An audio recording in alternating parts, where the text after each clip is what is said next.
Entonces, cuando hablamos del estrés, nos preguntamos qué es lo que, bueno, puede generar este estrés en los alumnos. Y bueno, este estrés puede ser, les puse algunas razones por las que se puede generar o dar el estrés, como puede ser la sobrecarga de tareas y trabajos, la adaptación al cambio, como por ejemplo puede ser el cambio de escuela o cuando llega a pasar a otro nivel, ¿no? Ya sea de la primaria a la secundaria o a la preparatoria, universidad, un nuevo ambiente y algo que genere cambio en lo que es en el alumno. Por ejemplo, lo estamos viendo actualmente en lo que es la pandemia, pues esto ha generado un cambio hacia los alumnos y bueno, sí ha generado cierto tipo de estrés como lo observamos, ya que pues no todos tenemos el mismo tipo de inteligencia, entonces pues no todos nos adaptamos al cambio de manera rápida, ¿no? Para algunas personas existe un cambio radical en este nuevo tipo de modalidad, ya que pues puede generarle cierto estrés. Por ejemplo, hay personas que no pueden estar como mucho tiempo estar sentadas. Si hablamos, por ejemplo, algunos niños pueden presentar hiperactividad, entonces este cambio que hemos tenido ahora con lo de pues la pandemia, pues sí ha generado estrés en los niños, ¿no? En los adultos, en los adolescentes, así como también en los, por ejemplo, porque pues ellos no estaban acostumbrados a estar como tener al hijo en casa, ¿no? Las 24 horas, o apoyarlos. Ellos no tienen las herramientas como educativas, los que no se desenvuelven en ese ámbito, de saber cómo apoyar a sus hijos en este aspecto. Entonces, pues también los padres se ven estresados y pues al mismo tiempo, si ellos generan estrés, pues van a causar estrés en el niño y pues viceversa, ¿no? Todo es un bucle, todo es una acción-reacción y pues sí se ha visto en este cambio lo que es un gran estrés a nivel de la educación escolar, pues no contábamos con las herramientas que se necesitan para este tipo de situaciones. Entonces, aquí podemos ver lo que es un cambio para los niños. Ahora, también puede ser exponer a participar en clase cuando no se domina el tema. Eso puede generar de igual manera estrés, ya que pues se activa su amígdala del niño y se pone en defensa, ¿no? Entonces, cuando el niño se pone en defensa, pues se bloquea y pues ya no va a actuar de la misma manera, sino lo va a sentir como un ataque y por lo mismo esto va a generar lo que es un estrés en el niño, en el adulto, en el adolescente, cuando no se domina el tema. No entender los temas que se abordan en clase. Cuando no hay un entendimiento claro y completo, por ejemplo, si le dejan una tarea y precisamente es del tema que se abordó, pues esto va a generar estrés en la persona y pues como tal no va a poder llevar a resolver una problemática que se presente acerca del tema porque como tal no hubo entendimiento y eso es lo que va a generar el estrés. Otro factor pueden ser las expectativas hacia el logro de metas personales o profesionales. Es decir, la persona puede estar autoexigiéndose de una manera constante y lo podemos ver, por ejemplo, en personas que son obsesivas, compulsivas, se exigen más porque están en la búsqueda constante de la perfección. Entonces, en esta búsqueda constante de la perfección de su día a día, están lo que son sus expectativas profesionales y personales, y cuando ellos no llegan a cumplirlas, pues se genera el estrés porque constantemente ellos, esas metas que se plantean, tienen que cumplirlas. Entonces, si no es así, pues eso les va a generar un estrés. Otro factor serían como, por ejemplo, las evaluaciones. Las evaluaciones pueden ser otro factor de estrés, que se esté observando en, en las personas de todo tipo, ¿no? Porque una evaluación estamos como con ese chip de decir, ya está aquí como, evaluación o examen, inmediatamente lo relacionamos con calificaciones, con reprobar, con pasar, más que un aprendizaje lo relacionamos con eso. Y la otra que sería, permítanme un momento que me alcanzo a ver aquí.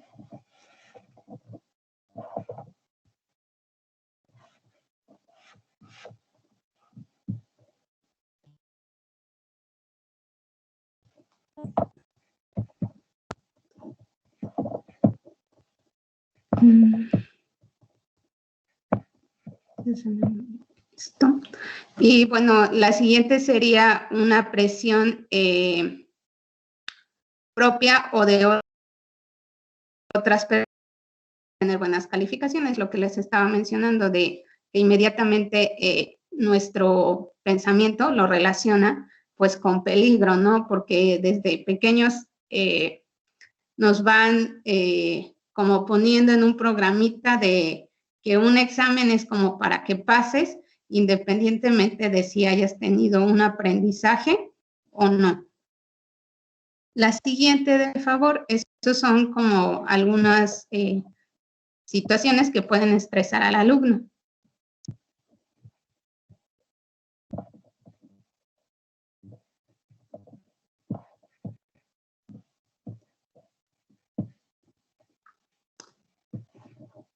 Y bueno, ahora pasamos con la siguiente,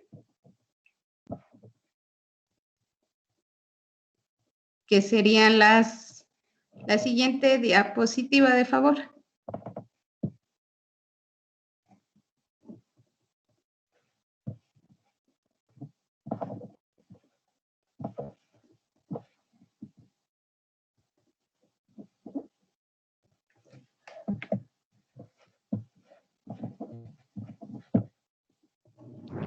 Compañera Caterine, la siguiente diapositiva, por favor.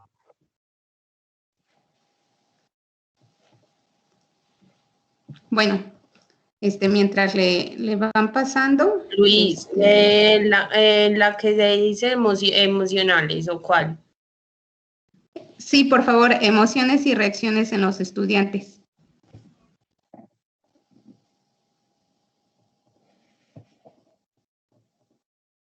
Correcto, muchas gracias.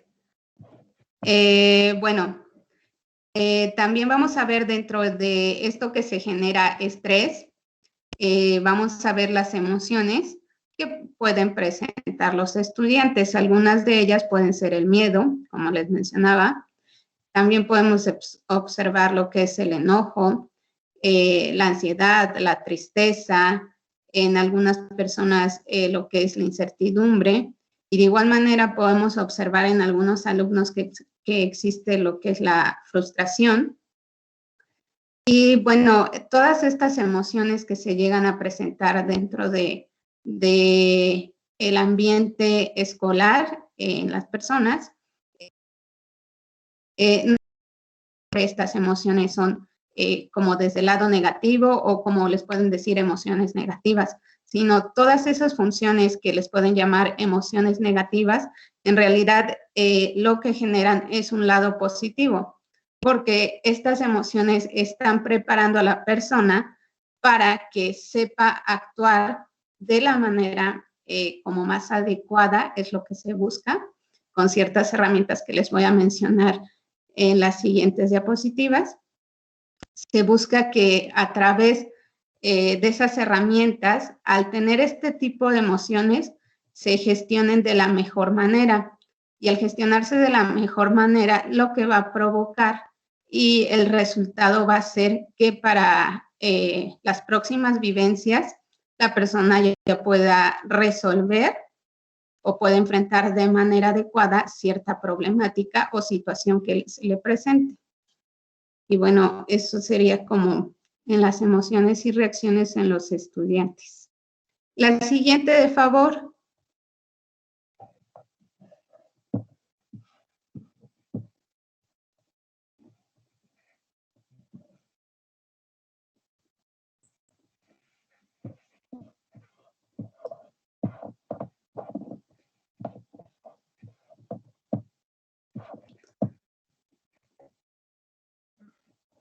Si tienen alguna duda, pueden ir preguntándome.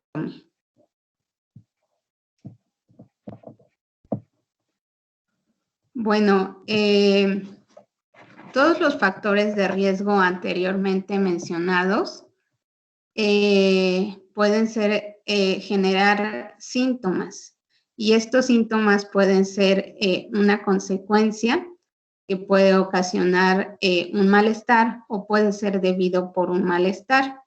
Y bueno, en caso de identificar algunos de los malestares antes mencionados, como lo que mencionábamos acerca de los tipos de trastornos, como algunas características que presentan o algunas reacciones que se veían, por ejemplo, cuando la persona se aísla, la persona está triste o demasiado eufórico, distintas reacciones que la persona presente y que ya los estuvimos viendo. Cuando se lleguen a identificar algunos tipos de estos síntomas o reacciones, lo más recomendable es buscar ayuda profesional, ya sea de psicólogos, de educadores, de psiquiatras, o bueno, en caso de ser una emergencia, pues ya llamar a una línea de crisis. Siempre es muy importante, si no contamos con un directorio que nos pueda proporcionar estos números, pues hacerlo, elaborarlo, porque siempre es de suma importancia tener estos números a la mano.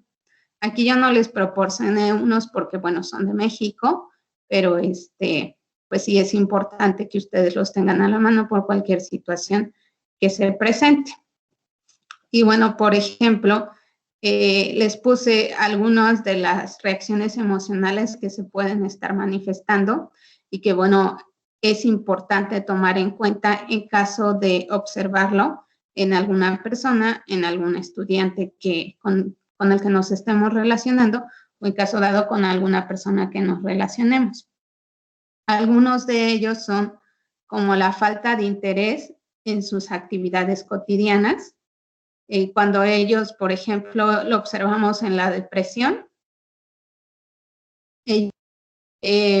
pues ya no tienen este interés en sus rutinas, en su día a día, en lo que hacen, ya no tienen esta energía para querer realizar estas actividades cotidianas, o al mismo tiempo salir de esta cotidianidad. Entonces, pues ellos, como están con la serotonina pues abajo o está desregulada, y algunos otros químicos, entonces estas personas pues ya no generan este interés, hay una desmotivación.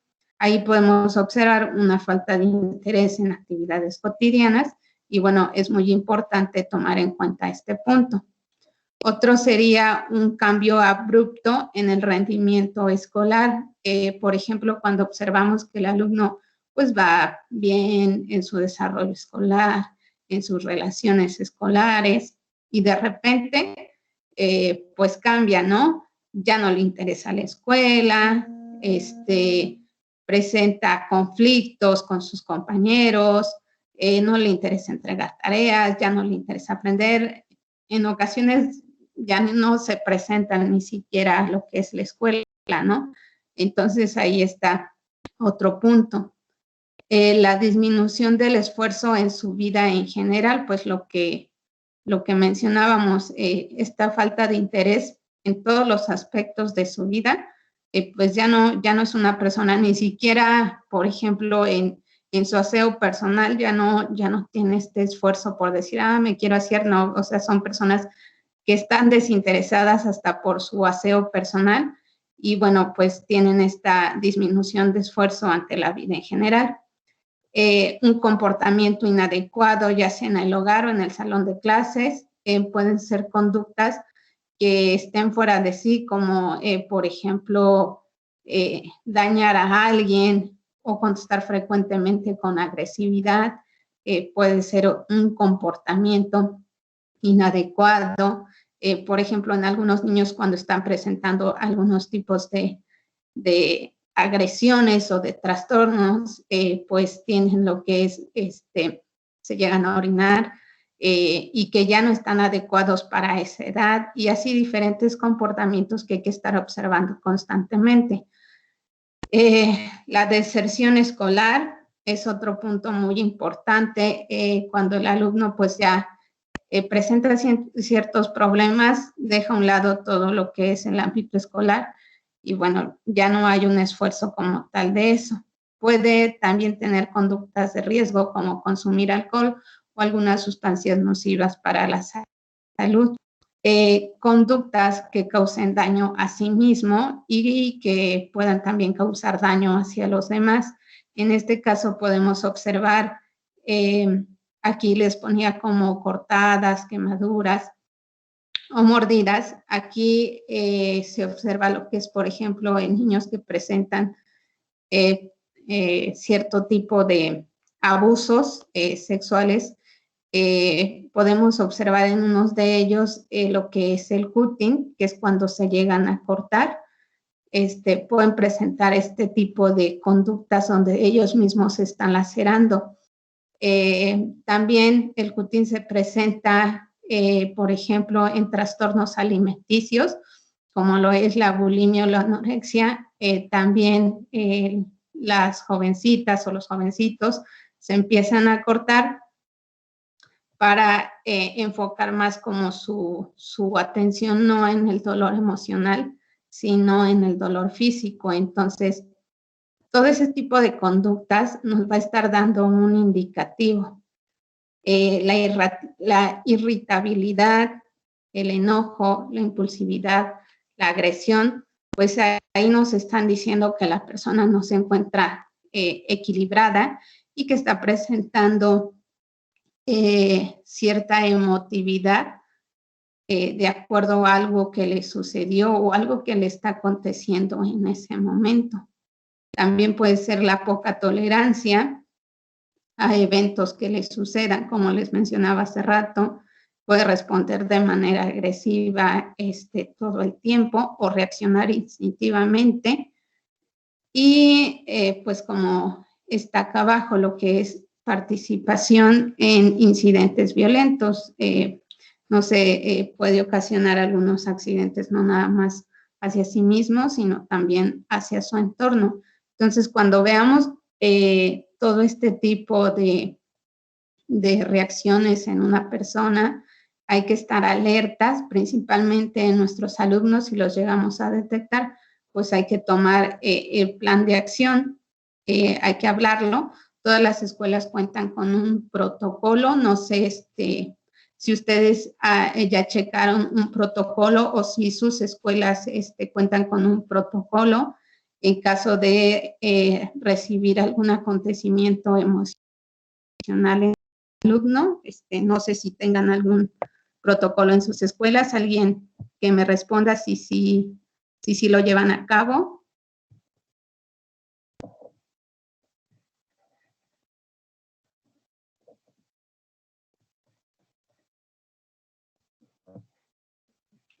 ¿O no han tenido acceso a ese protocolo o en realidad pues no hay un protocolo en caso de alguna emergencia que presente alguno de los alumnados? Profe, ese tema en las escuelas en Colombia es bastante delicado porque el tema de la salud mental es algo bastante alejado de ser algo palpable, físico.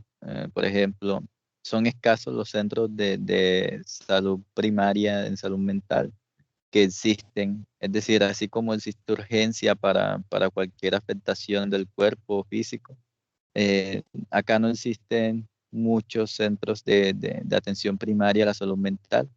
Y pues si no lo hay en la parte gubernamental, municipal, mucho menos la hay en la institución educativa. Entonces, lo que sí se maneja, pero muy poco, es que hay un orientador dentro de la institución educativa, pero ese orientador solamente se basa en cosas muy sencillas, en orientar cuando suceden las cosas quizás, o hacer un tipo de charlas de vez en cuando, pero como para atender un tema bastante a fondo de un estudiante que esté practicando cutting o que tenga trastornos depresivos, cosas así, ¿no?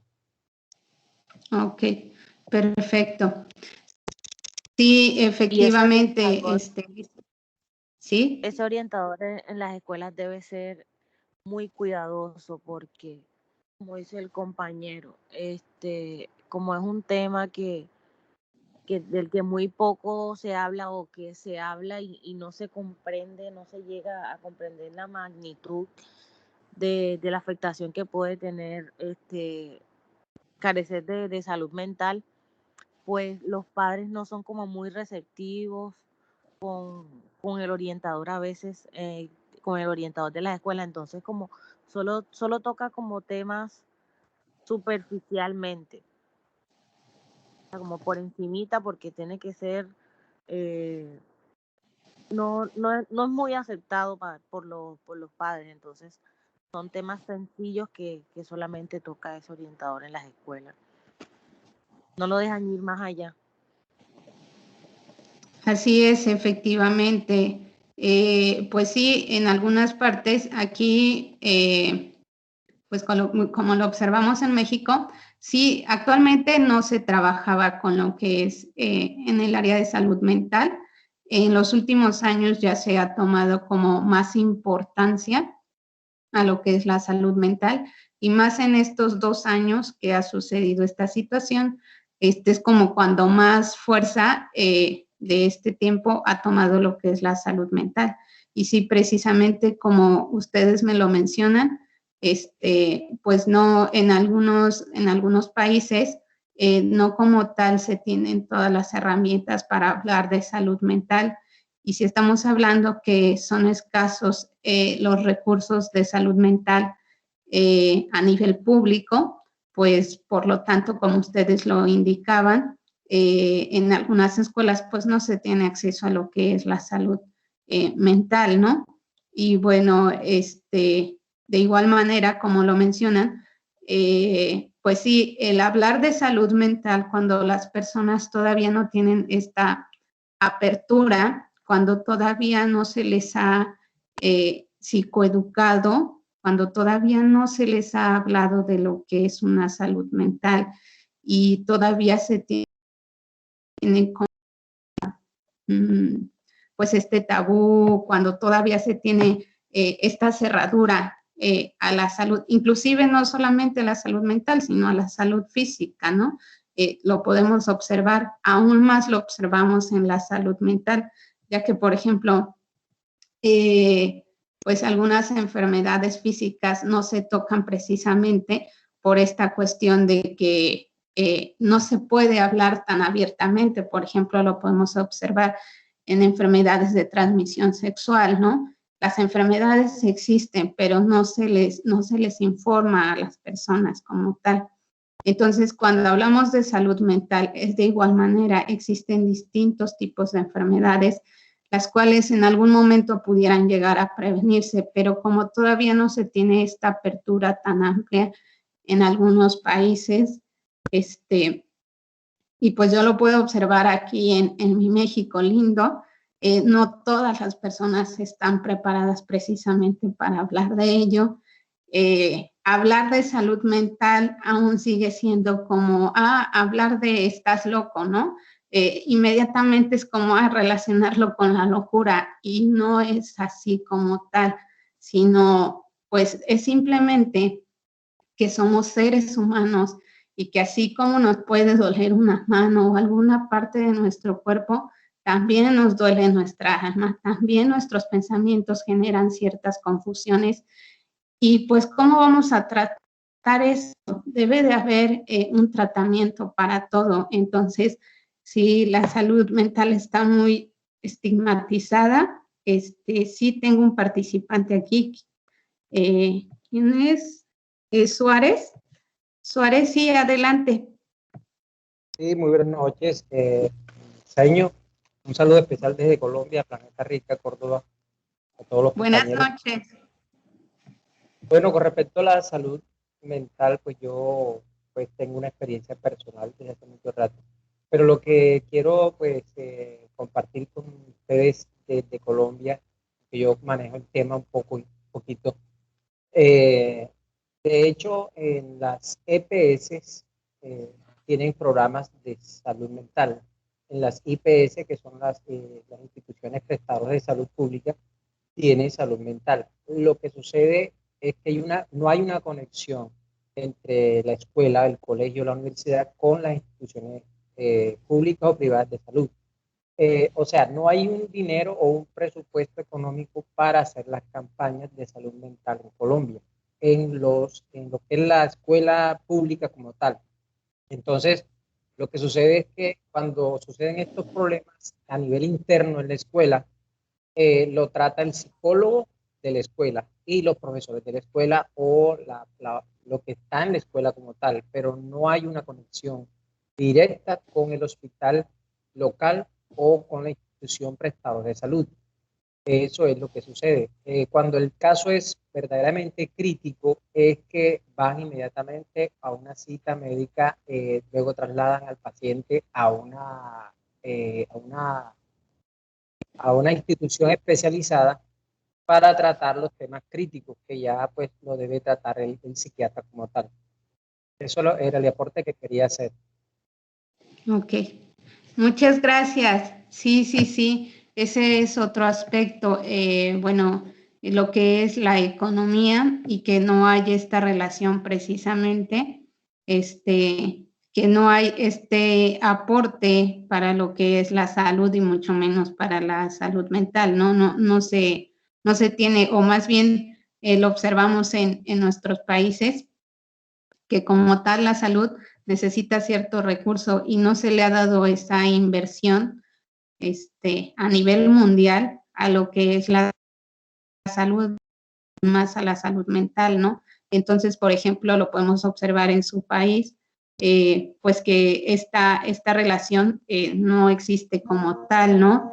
Y que, bueno, cuando se presenta algún tipo de situación, pues es como solamente como interna, como dentro de la institución, pero no siempre, por ejemplo, en situaciones como lo mencionábamos más graves, creo que sí debe de haber como esa conexión, pero desafortunadamente no siempre es así. Aquí de igual manera algunas escuelas es así y en algunas otras no. Algunas cuentan con los protocolos a llevar a cabo en caso de una emergencia o en caso de una crisis,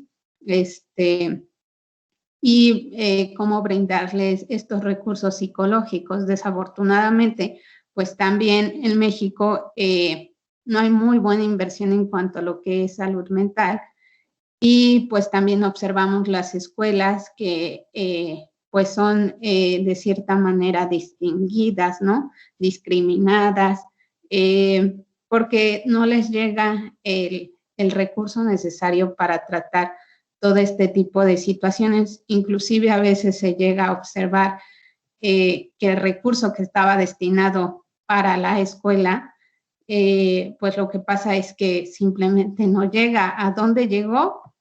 Solo las personas que están dentro de pues la misma institución que mueve todo esto, saben a dónde está el recurso, que el recurso estaba destinado precisamente para estas cuestiones.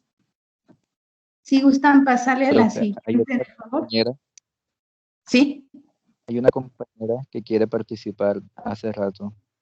Ah, sí, perfecto. Adelante. Buenas noches.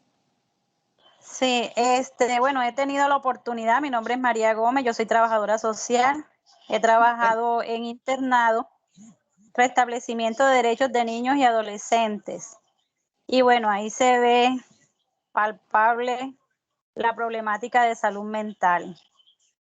En general se ve lo que es consumo de sustancias psicoactivas de parte de niños y adolescentes. Tenemos déficit cognitivo. Cuando en las escuelas ven los niños problemas que de pronto no, o sea, se habla de la educación inclusiva, pero en la práctica no vemos eso reflejado. Entonces esos niños problemas en ocasiones en la familia pues son rechazados en el contexto escolar, en los diferentes ámbitos comunitarios. Están también los niños maltratados, abusados,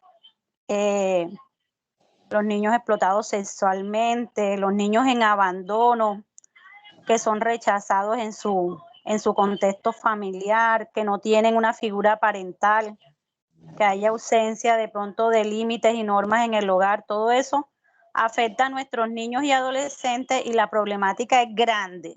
Eso sí se lo puedo decir. Desde la región Caribe, he trabajado acá en el departamento de Bolívar y la situación es bastante crítica. Niños muy pequeños consumiendo sustancias psicoactivas y pues eso les afecta su salud mental. Entonces, ¿qué se hace? Lo que decía el compañero, se reciben en los internados, que es una modalidad de restablecimiento de derechos porque están vulnerados los derechos de los niños. Entonces se remiten a las EPS o instituciones prestadoras de salud como centros de rehabilitación u otras clínicas de salud mental, pero allí solo pueden estar máximo 6 meses. A veces es menos tiempo, 15 días, un mes, o sea, es poco el tiempo.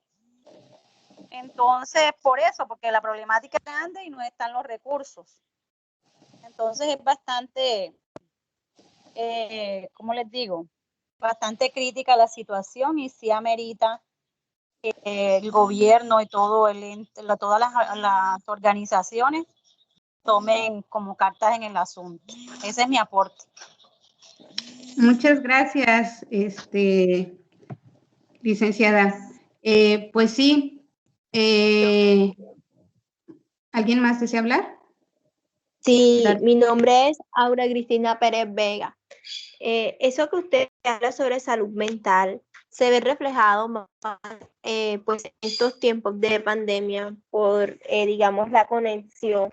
Los estudiantes se tienden a estresar más y a cerrar, más a unos niños que en estos momentos están iniciando, digamos, sus primeros pininos en la educación inicial. Ellos vienen de iniciar el colegio, tratar de hacer amigos y una adaptación a un choque tan fuerte como es esto de pandemia, de estar encerrados en casa, dar clases virtuales, ha provocado también en los profesores como crear un exceso de tareas, como usted lo decía anteriormente. Y los estudiantes se estresan a llegar al punto hasta de pegarse en la cabeza, llorar, dicen que les da dolor de cabeza, no quieren comer, o en otros casos provoca más ansiedad para comer. Y he visto todos esos casos, lo he visto reflejado en algunos de mis estudiantes que le doy clases dirigidas, o hay mamás que me llaman, porque yo estoy haciendo las prácticas en una institución, y mamás que me llaman a decirme que su niño llora mucho, que no quiere hacer las tareas, que están cogiendo apatía. Entonces hay como que empezar a trabajarlo, no solo también en la parte cognitiva, sino como en la parte espiritual, de pensamiento, mental, de que tratar de tener al estudiante ya uno no se preocupa solo por la parte cognitiva, sino ya también hay que preocuparse por esa parte mental, de que el alumno esté relajado, de que tenga la disposición, de que no se sienta tensionado, porque un niño tensionado jamás va a aprender, porque está como con la zozobra de que no va a poder, de que él tiene que mandar las tareas, que él tiene que conectarse, que él no puede hacer esto porque la profe no está al lado, y más los niños pequeños, porque ellos piensan que cuando llegó la hora de dar clases, la profe es la que lo sabe, entonces mamá no sabe, entonces ellos se estresan por eso. Entonces es para ellos un cambio o un choque grande iniciar sus primeros pininos en la escuela, y pues esta era de pandemia, lo hablo por Colombia, no sé cómo estará allá en su país, les ha dado muy duro a los niños. Y pues para nosotros también, pero a los niños más todavía. Claro, así es. Muchas gracias. ¿Alguien más que desee dar un aporte?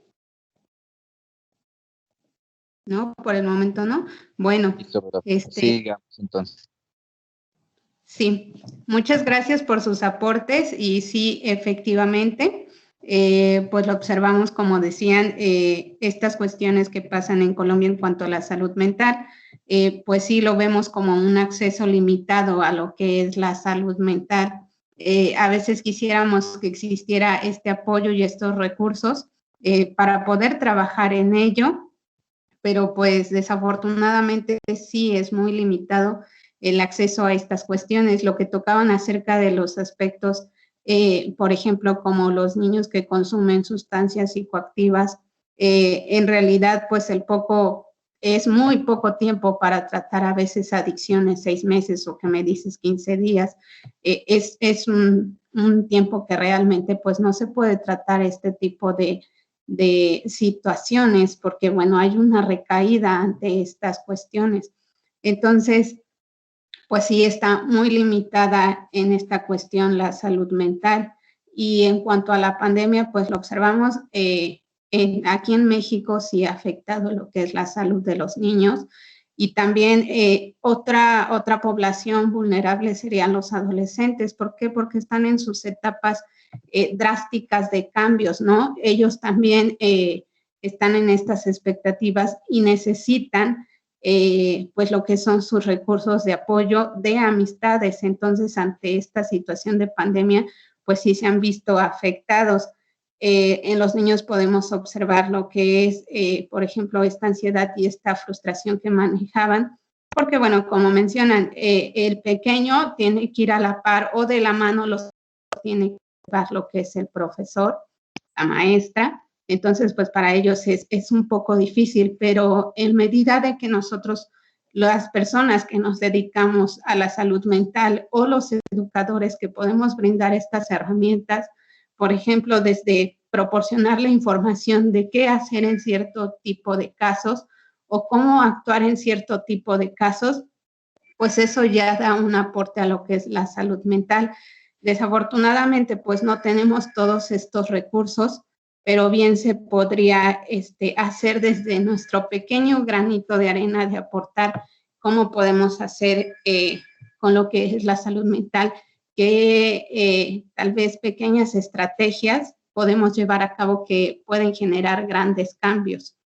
Entonces, pues sí, efectivamente, así es como estamos en la cuestión de la salud mental actualmente en el ámbito escolar. Sí, por favor, pueden pasarle a la siguiente diapositiva.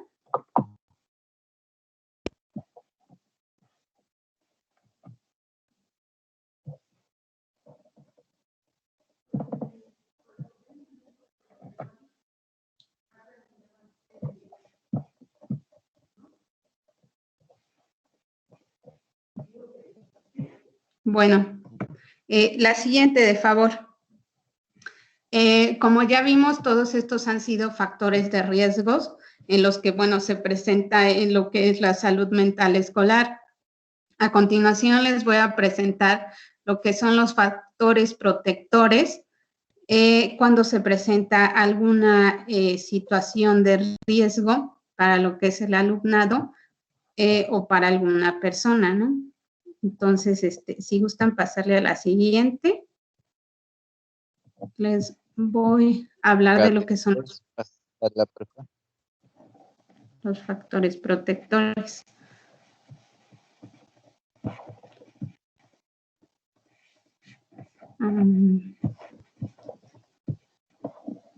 Creo que se durmió Catherine. Bueno, mientras Catherine regresa, les hablo un poco de, bueno, que es preciso tener en cuenta todas las... Ese es lo que estaba escuchando. ¿Qué número es la diapositiva o cómo dice, profe, para saber? Sí, perfecto, Kat. Es la número 4, por favor. La 4. Sí, ajá. Si quieres ya pásala a la 5, porque, a ver, ¿cuál tienes ahí? Esa sería la de inteligencia. No. Aquí, a ver, déjame ver. Esa es, Kat. Bueno, si gustas pasarle a la siguiente, bueno, esa nada más era la presentación de factores protectores. Exacto. Bueno, es preciso tener en cuenta una serie de pautas en el aula a la hora de relacionarse con el alumnado. Es decir, estas pautas pueden ser para generar un clima positivo y que favorezca la comunicación. Es decir, cuando nosotros como docentes generamos un clima emocional positivo, vamos a generar mejores y mayores resultados no solo para lo que es el alumnado, sino también para nosotros, y esto beneficia tanto la cuestión emocional y mental del alumnado como también de nosotros los profesores, porque cuando estamos en un ambiente o en un clima que no es del todo óptimo o que tal vez existen estas fricciones, pues como tal no se va a generar pues un aprendizaje porque estamos enfocando nuestra atención a otro tipo de situaciones que son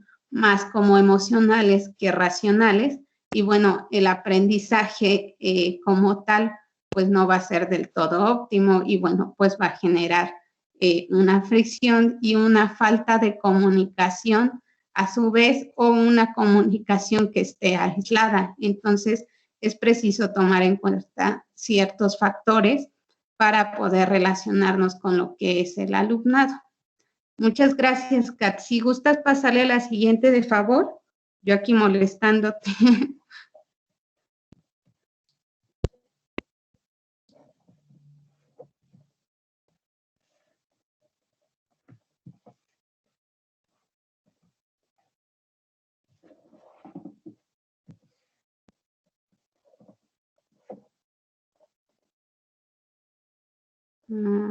La siguiente, creo que sí me escuchó. Bueno, mientras le pasan a la siguiente, no, es la anterior. Ya me saltaron. Es la 6 de favor, hermosa.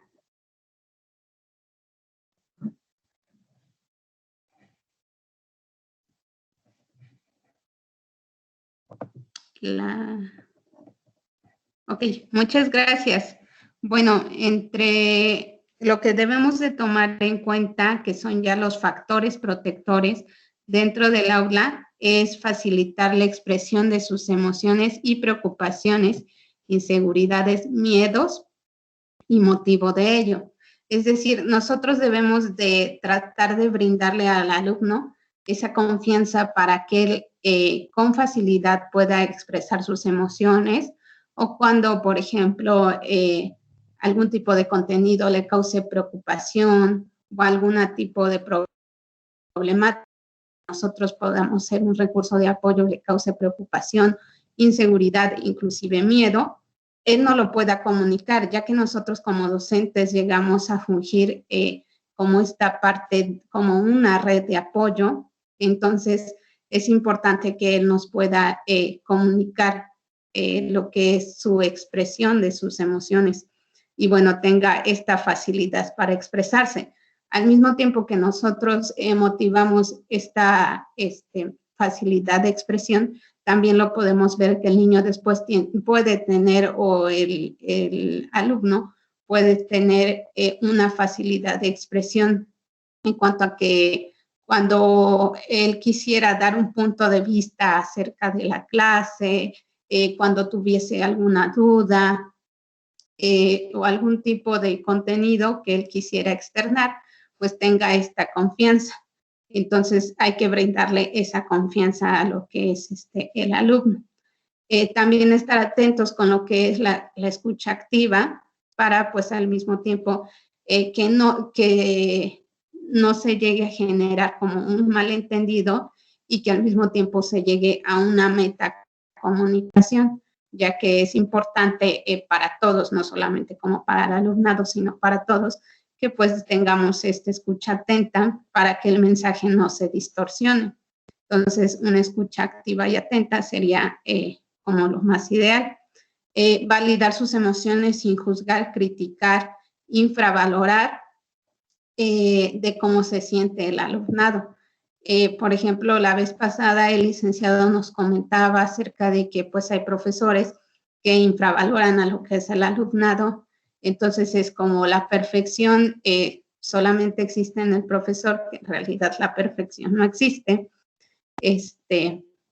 Y pues que la opinión, el comentario o pues no se toma en cuenta del alumno, no es como tú eres alumno, tú tienes que aprender, no sabes lo mismo que yo, entonces eso pues no, es sumamente rechazable y bueno, entonces hay que darle validación a lo que es la opinión y las emociones del alumno, es decir, también pues a lo mejor el alumno externa que no se sintió pues del todo cómodo con cierta actividad o no le pareció, tampoco hay que etiquetarlo, sino hay que simplemente dejar que se expresen y llegar a una buena comunicación, que es la metacomunicación, y bueno, con esto generar, por ejemplo, una solución si se presenta algún tipo de conflicto. Y bueno, siempre el docente va a ser modelador de reacciones y comportamientos para el alumno, ¿no? Todos nuestros comportamientos que nosotros tengamos como profesores, como maestros o docentes, vamos a estar siendo modelos para lo que es el alumno. Entonces, de la manera tal vez en que nosotros respondamos o actuemos, de igual manera se va a ver reflejado en el alumno, de él hacia nosotros, o también puede ser de él hacia su entorno, porque también pues somos parte de estas instituciones que nos forman como pilares y bueno, esto es de gran influencia para nuestro ser. La siguiente, de favor, Kat, por favor.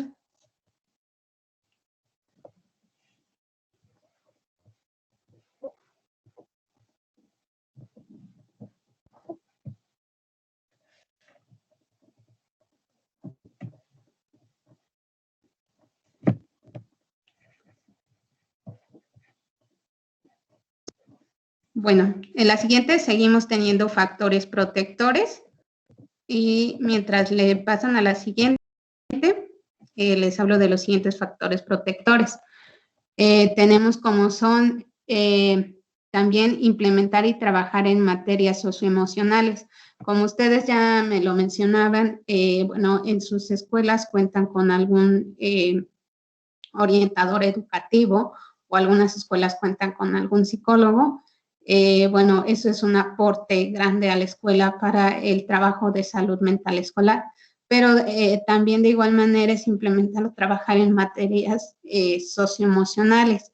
Aquí en México recientemente tiene 2 años que se empezó a trabajar en materias socioemocionales y bueno, es muy importante meter dentro del programa, hacer una integración dentro del programa de las materias socioemocionales, porque son las que nos van a dar los recursos para trabajar de una manera adecuada en lo que son las aulas.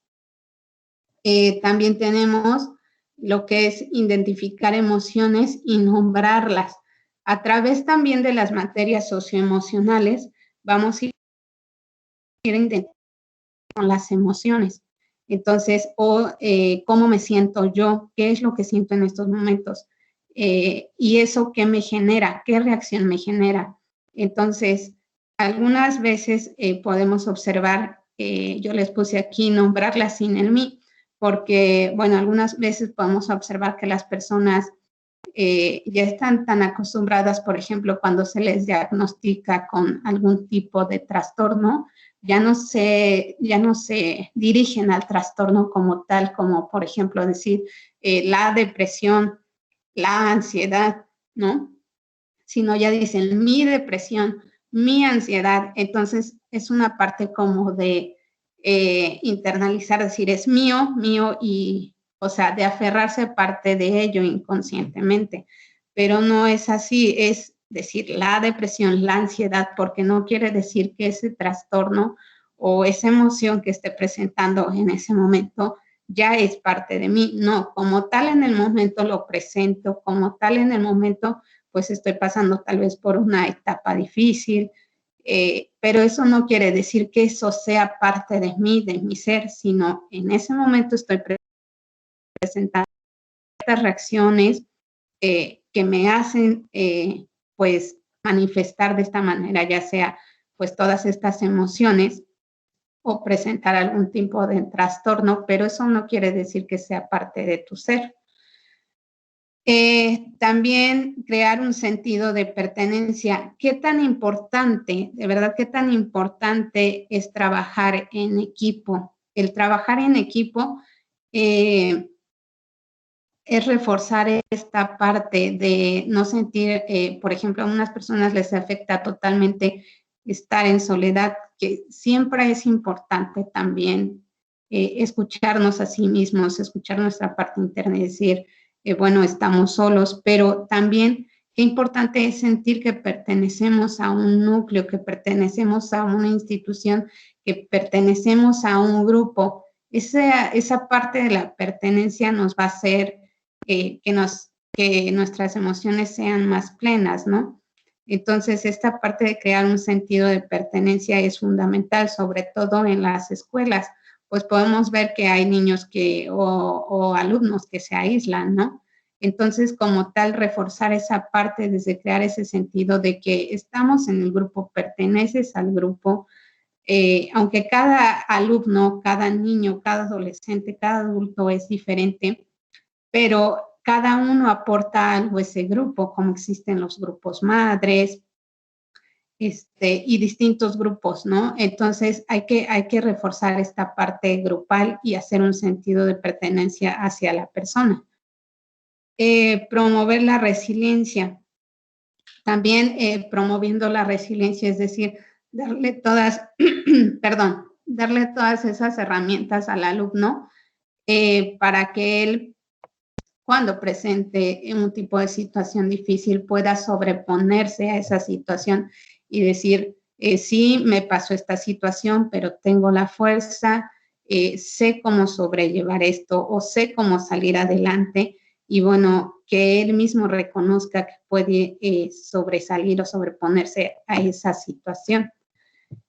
Hacer un reconocimiento de sus logros. Es importante también que nosotros como profesores no estemos siendo como tan invasivos o que lleguemos a hostigarlos en el aspecto de, no, es que esto lo haces mal, ¿no? Porque existen muchos profesores que generan más como atención en las cuestiones que le cuestan trabajo al alumno y no refuerza esa parte de decir, sí te cuesta trabajo, pero vamos a ver de qué manera trabajamos para reforzar esta parte, porque a lo mejor te cuesta trabajo, pero podemos resolverlo y podemos hacer que tengas la capacidad, que tengas, perdón, no la capacidad, que tengas todas las herramientas para que tú puedas resolver esta situación, a lo mejor esta materia que se te dificulta o a lo mejor estos ejercicios, vamos a trabajar en ello, ¿no? Darle esas herramientas a lo que es al alumno, fortalecer esa parte de te cuesta trabajo, pero hiciste bien esto, entonces ahí estamos fortaleciendo lo que es el autoestima.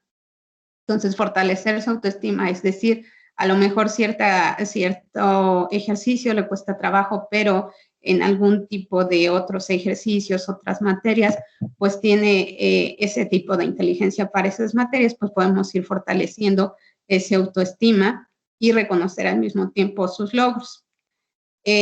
También crear una competencia sana, es decir, cuando nosotros creamos, desde que son personas, desde que son niños, vamos educando al niño desde una manera de competencia, es decir, que esté constantemente que tenga estas herramientas para generar una competencia, es decir, por ejemplo, lo podemos hacer a través del juego, que los niños tengan un juego de mesa, que compitan entre ellos, y ir gestionando que ellos vayan adquiriendo herramientas de inteligencia. Todos los niños tienen diferentes tipos de inteligencia, entonces van a destacar en algunos tipos, ya sea lógico, matemático, ya sea artístico. Entonces, generar estas competencias siempre por el lado sano, establecer reglas, y es cuando se va a dar esta parte sana, porque cuando nosotros generamos desde pequeños las competencias en los niños, siempre y cuando sea sano, como la mencionó, lo que vamos a generar son líderes, y estos líderes no solo es como líderes empresarios, líderes económicos, no, pueden ser líderes en todos los aspectos que nosotros lo podemos ver. Por ejemplo, pueden ser personas que se dediquen a la filantropía, entonces podemos ver líderes de todo tipo, pero lo más importante es que cuando nosotros generamos desde que son niños este ambiente de competencia, también les enseñamos a la toma de decisiones. En la toma de decisiones ellos van a saber elegir o saber qué hacer en cierto tipo de situaciones, y al mismo tiempo vamos a generar en ellos de decir la palabra no cuando ellos no estén de acuerdo en algo, porque no siempre hay que estar de acuerdo en algo, ¿no? Hay que diferir a veces y pues siempre dar nuestro punto de vista ante ciertas situaciones. El ambiente escolar positivo y seguro, pues generar este ambiente, como lo mismo que les mencionaba con el alumnado, para que trabajemos más en armonía.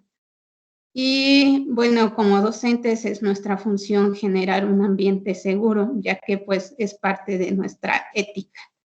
Enseñar y fomentar la forma de decisiones, lo que les mencionaba, pues hay que fomentar cómo tomar una decisión para que él pueda tener herramientas a futuro. Entonces, cuando sea un adulto o cuando ya es un alumno adulto, pueda tomar decisiones como, por ejemplo, si quiere seguir estudiando, y si es así, bueno, ¿cuál es su profesión a la que se va a dedicar? ¿Qué carrera va a elegir? En la búsqueda de alternativas para su estudio, tal vez, si está dentro de sus posibilidades, y algún otro tipo de decisiones que va a tomar para la vida. También sería como psicoeducar a los padres y el personal de centros educativos y alumnos, lo que mencionábamos, dar constantemente lo que es conferencias, seminarios, si es posible, todo lo que sea posible en cuestión de psicoeducar a las personas acerca de lo que es la salud mental, y principalmente pues darles esas herramientas para que sepan actuar ante cierto tipo de situaciones. También proporcionar servicio de salud médico y mental, pues como en este caso ya me lo mencionan, es a veces difícil en los países pues proporcionar este servicio en las escuelas. Algunas cuentan con esos recursos, otras no, pero sí es importante. Y bueno, otro punto importante sería como tener un equipo, si se cuenta con un orientador educativo o con un psicólogo dentro de la institución, que este psicólogo implemente una estrategia para realizar, obviamente él va a estar en esta estrategia involucrado, realizar una estrategia de equipo ante una intervención en crisis, ya se han dado caso de, por ejemplo, no sé, como una situación de algún terremoto o alguna situación que se presente donde hay que dar respuesta a una crisis, integrar como cierto equipo dentro de la escuela, ya sea con él y con profesores, para saber cómo intervenir ante este tipo de situaciones. Entonces, también es un punto muy importante. Y bueno, les sigo, esos son algunos de los factores protectores. Si le pasan a la siguiente, de favor. Hola, Kate, ¿puedes pasarla? Una pregunta. Y adelante. Para ver si usted nos podría dar como unas orientaciones para realizar esas intervenciones en crisis. Sí, claro que sí. Sí. Pues nos estamos poniendo de acuerdo, pero sí, con gusto, se las puedo dar. Bueno, muchas gracias, quedo atenta. Sí, claro. Sí, están viendo la diapositiva. Sí, estamos ahí, perfecto. Gracias, Kat. Bueno, ahora hablamos de otro factor protector, que es la inteligencia emocional.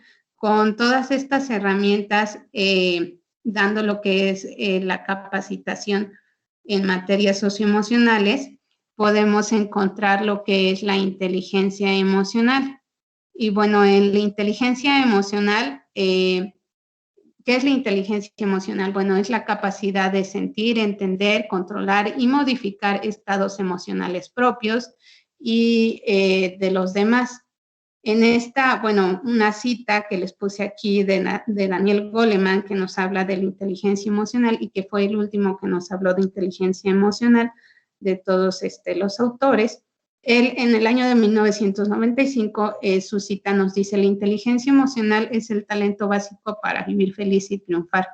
Bueno, pues la felicidad en sí es algo esporádico, pero lo podemos tener. Y bueno, lo que él nos está diciendo a través de la inteligencia emocional es que nos proporciona todas estas capacidades para que nosotros podamos relacionarnos en armonía, no solamente con nuestra persona, sino también con los demás.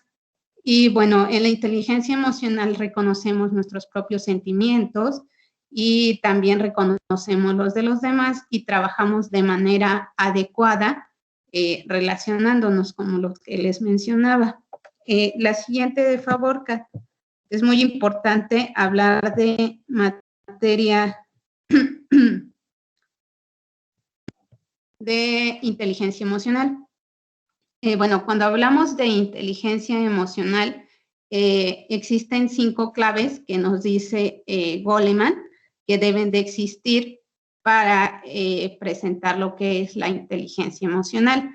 Él nos dice que debe de haber lo que es autoconciencia, es decir, ser conscientes de cómo nos sentimos, lo que les mencionaba, a través de estas materias socioemocionales que llegamos a llevar a nivel educativo, podemos ser conscientes de lo que sentimos, es decir, podemos observar qué es lo que estoy sintiendo en este momento y qué es lo que me está generando, qué acción me está generando, por ejemplo, este sentimiento. Entonces, cuando nosotros tenemos autoconciencia, podemos tener mayor control en lo que es nuestra inteligencia emocional. De igual manera, otra clave sería la autorregulación, que sería la capacidad de manejar las propias emociones. Entonces, cuando yo identifiqué qué emoción siento o qué emoción y qué reacción me llevó a hacer, yo puedo regularlo, es decir, a través de que cuando yo identifico, puedo saber si ese comportamiento que tuve ante cierta emoción fue adecuado o no fue adecuado. Y si no fue adecuado, bueno, ¿cómo puedo mejorarlo? ¿Y qué puedo hacer para que este sentimiento, para que esta reacción mejore? O en caso dado se presente algún otro tipo de sentimiento y no tenga esa respuesta ante cierta situación. Otra clave sería la automotivación. Tener la tenacidad en las metas propias, es decir, siempre ser perseverante ante las metas propias, aunque a veces porque existe el autosabotaje, ¿no? Entonces, todo lo contrario al autosabotaje, es decir, siempre estarse motivando y bueno, no también caer en la fantasía, pero sí ser, pues, esta parte motivadora ante cierta circunstancia, ¿no? No ser apáticos ante estas situaciones. De igual manera, podemos observar la empatía, es otra clave de la inteligencia emocional, y bueno, en ella es tratar de sentir lo que el otro está sintiendo, es dar lugar a esa emoción de las otras personas. Es decir, a través de la empatía nosotros podemos reconocer las emociones de los otros y podemos actuar ante una respuesta hacia las demás personas de una manera más positiva, porque cuando no se genera esta empatía puede provocar ciertas fricciones. Otra habilidad, otra sería la habilidad social. Bueno, que como ya les mencionaba, la inteligencia emocional pues se ve muy presente porque, bueno, esta es la capacidad que tenemos para relacionarlos con los demás y, bueno, como podemos observar, pues no somos seres individuales, sino también somos seres sociales. Entonces, como tal, para relacionarnos necesitamos parte de pues una buena convivencia ante los demás y bueno, también lo vamos a observar en la cuestión de la empatía. A ver, si tienen alguna duda me pueden ir preguntando. Le pueden pasar a la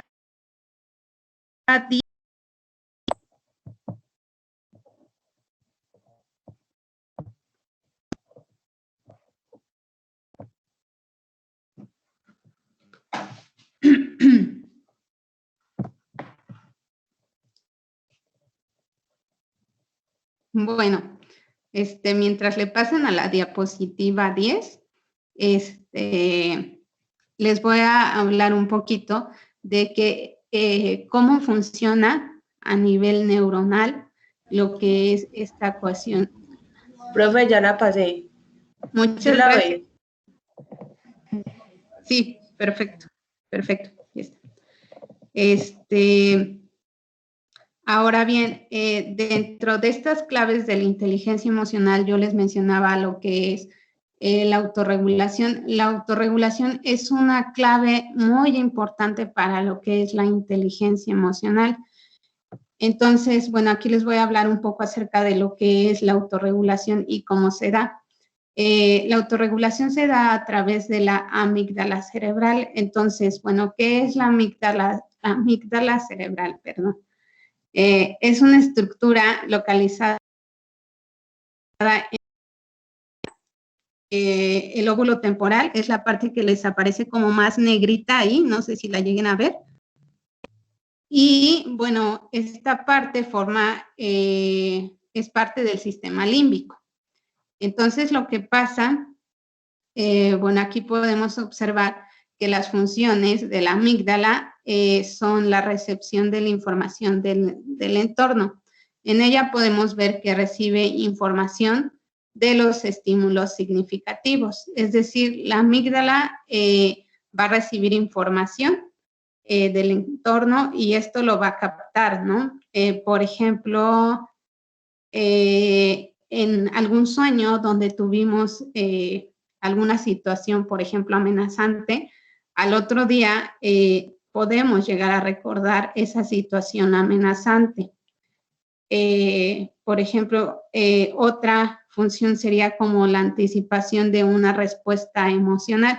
Es decir, por ejemplo, nosotros cuando tuvimos cierto estímulo que nos causó como peligro o como situación amenazante, nosotros vamos a tener un estímulo previo que detectamos acerca de eso. Entonces, ahí vamos a observar una anticipación a la respuesta. Por ejemplo, si nosotros llegamos a tener, no sé, llegaste a soñar que un perro te mordía y te hacía daño, cuando tú, por ejemplo, sales a la calle y observas un perro, inmediatamente te va a venir esta información que ya captaste, que fue un estímulo significativo para ti, que causa esta adrenalina, que causa esta respuesta de alerta. Entonces, ahí hay una anticipación, una respuesta emocional, porque tú ya tuviste un estímulo ahí captado.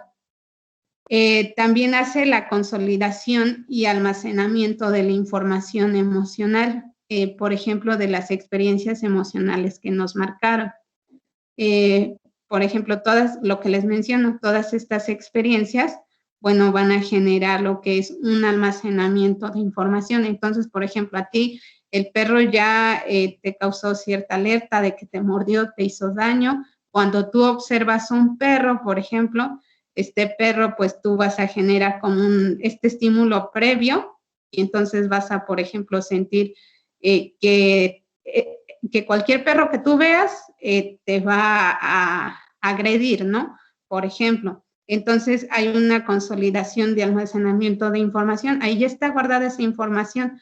Entonces, cuando tú en realidad veas a cualquier tipo de perro, por ejemplo, vas a detectar que todo tipo de perro te va a agredir, pero no siempre va a ser así, sino es como una respuesta que estamos dando ante cierta emoción porque es generada por la amígdala y la información ya está ahí, pero no quiere decir que siempre todos los perros te van a agredir. Entonces, más adelante vamos a explicarles de cómo autorregular esta parte para que no tengamos con experiencias previas y funcionemos a través solamente de la emoción. También modula emocionalmente la memoria episódica, es decir, nos ayuda a recordar, por ejemplo, sucesos vividos. Y bueno, esos sucesos los trasladamos como si los estuviéramos viviendo en estos momentos, cualquier tipo de situación. Desarrollo de la cognición social es cuando, por ejemplo, vemos a personas de otra cultura. Por ejemplo, aquí les pongo acerca del rostro de alguna persona y, por ejemplo, ese rostro de esa persona, por ejemplo, yo tuve una mala experiencia con alguna otra persona de alguna otra cultura. Entonces, cuando yo vea otra persona de otra cultura con algunos tipos de rasgo de esa cara que encuentro similitud con la persona que me hizo daño, pues ahí voy a generar una respuesta que va a ser más emocional que racional. Entonces, en la siguiente, de favor, para que les explique cómo funciona este proceso y me entiendan de una manera más adecuada.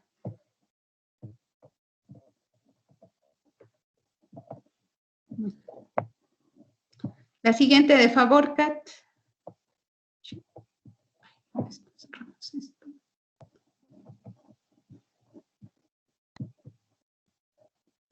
Profe, el del muñequito. Ese. Perfecto, Kat. Muchas gracias. A gusto.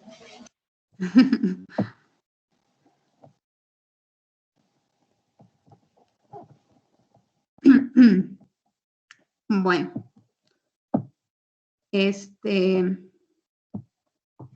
Ahora bien, ¿cómo funciona esta parte de la amígdala? Bueno, cuando nosotros, la amígdala, no sé si le alcanzan a ver en su imagen, a la amígdala se le conoce como la pequeña avellana, que es la parte verdecita que observamos ahí. Y bueno, ¿cómo funciona esto?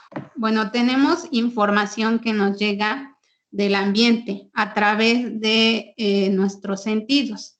Estamos hablando de esta cuestión auditiva y visual. Es por donde nos llega esta información. Entonces, cuando nos llega esta información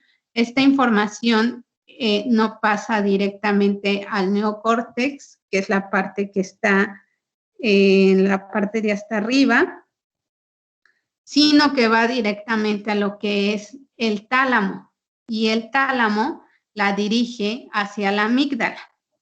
Cuando llega a la amígdala, nos da una señal, y esta señal es como una alerta. Entonces, esta alerta funciona de la siguiente manera.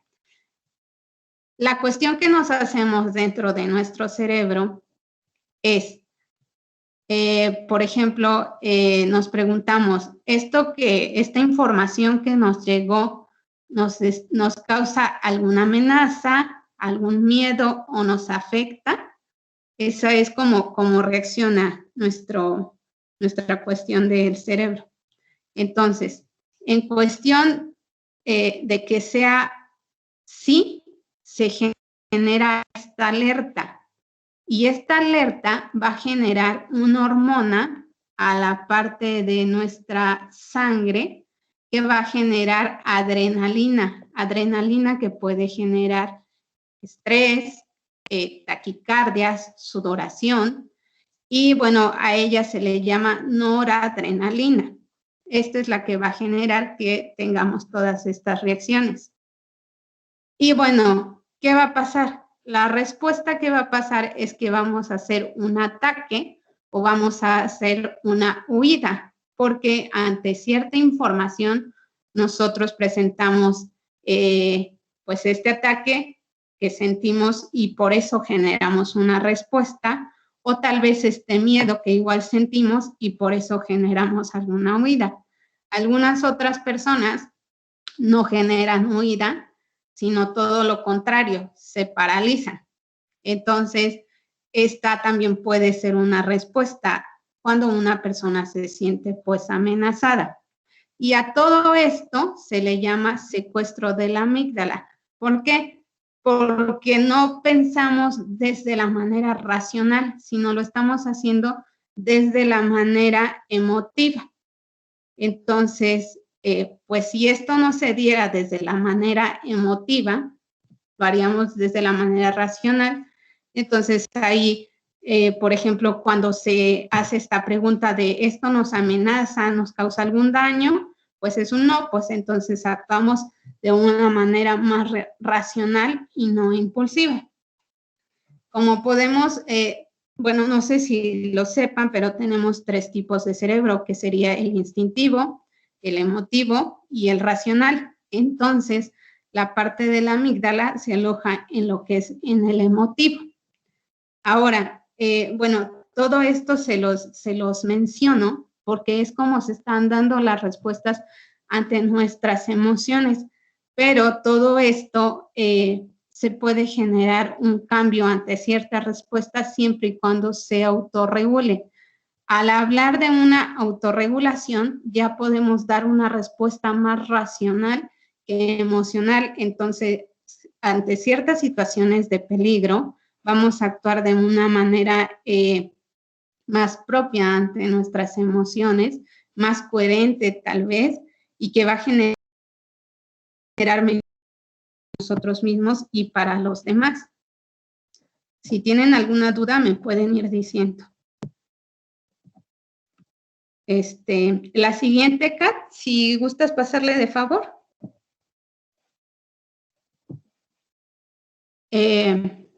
Bueno, dentro de esta... Profe, sí la está viendo. Sí, muchas gracias. Profe, yo tengo una pregunta, o sea que eso funciona como cuando a una persona le van a atracar, que no sabe, que hay veces hay personas que se quedan ahí pasmadas o se ponen a llorar. Eso funciona igual. Es lo que hace esa reacción es lo que hace la amígdala. Exactamente, sí. Esa es una respuesta que está dando tu cuerpo cuando genera noradrenalina. Cuando tu cuerpo genera esta hormona, tu manera de reaccionar es, por ejemplo, no poderte mover. Algunas personas se quedan en estado de shock, porque precisamente esa es la respuesta que les está mandando su cerebro. Unas es de huida, pero otras es todo lo contrario. Entonces, cuando nos autorregulamos, podemos tener mejores respuestas ante ciertas situaciones y precisamente esta respuesta se está dando por un secuestro de la amígdala y es precisamente lo que tú me preguntas, te da aquí precisamente.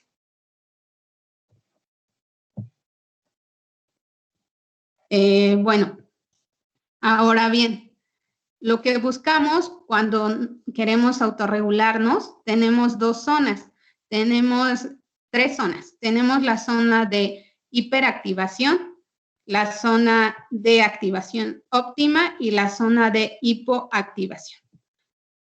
Por ejemplo, cuando estamos en la zona de hipoactivación, es decir, se puede presentar en personas, por ejemplo, como les mencionaba, personas que, por ejemplo, presenten algún tipo de trastorno, van a tener esta función de los neurotransmisores desequilibrada. Ahí, por ejemplo, podemos observar una ausencia relativa de sensaciones, o cuando están en estado de shock, lo que les mencionaba, hay un adormecimiento de emociones e incapacidad para pensar claramente. Por ejemplo, personas que no están en estado de shock y no sé, por alguna situación, por ejemplo, en un funeral, hay personas que para ellos la impresión de la persona que falleció es muy fuerte, entonces ellos están en estado de shock y, bueno, tienen ausencia de sensaciones, de emociones y incapacidad para pensar claramente. Ahí ellos están en la zona que es la zona hipoactiva. que es la zona hipoactiva de la amígdala, o la zona pues que está hasta abajo, es decir, ellos no tienen ninguna activación. Cuando la persona es todo lo contrario, es decir, que tiene mucha adrenalina, demasiada adrenalina, por ejemplo, lo podemos observar con las personas que presentan que presentan trastorno bipolar y presentan episodios donde llega la euforia. Ahí podemos ver, por ejemplo, una hiperactivación, donde hay un aumento de sensaciones, de reactividad emocional, de alerta máxima. A veces hay imágenes intrusivas que no son del todo como una claridad acerca de lo que está pasando cognitivamente. ¿Y qué pasa? Lo que buscamos con lo que es la autorregulación es estar en la zona óptima, es decir, no estar ni demasiado altos con lo que es la adrenalina, demasiado bajos, porque si no, pues también estaríamos hablando de una falla y un desequilibrio. Entonces, lo que buscamos es estar en la zona óptima. Ahora bien, ¿cómo podemos conseguir estar en la zona óptima? ¿Cómo podemos autorregularnos? Bueno, el manejo óptimo de las emociones nos va a permitir que podamos dar una respuesta a cierto tipo de situaciones estresantes o controlables en una vida. Y bueno, si gustas pasarle a la 14, de favor, Kat.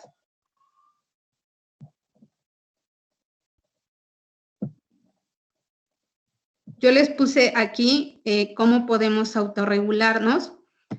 Nos podemos regular a través de ciertas técnicas y esta autorregulación ustedes las pueden implementar, por ejemplo, en sus alumnos y bueno, va a generar pues una mejor respuesta ante sus emociones y bueno, eso genera una mejor salud mental.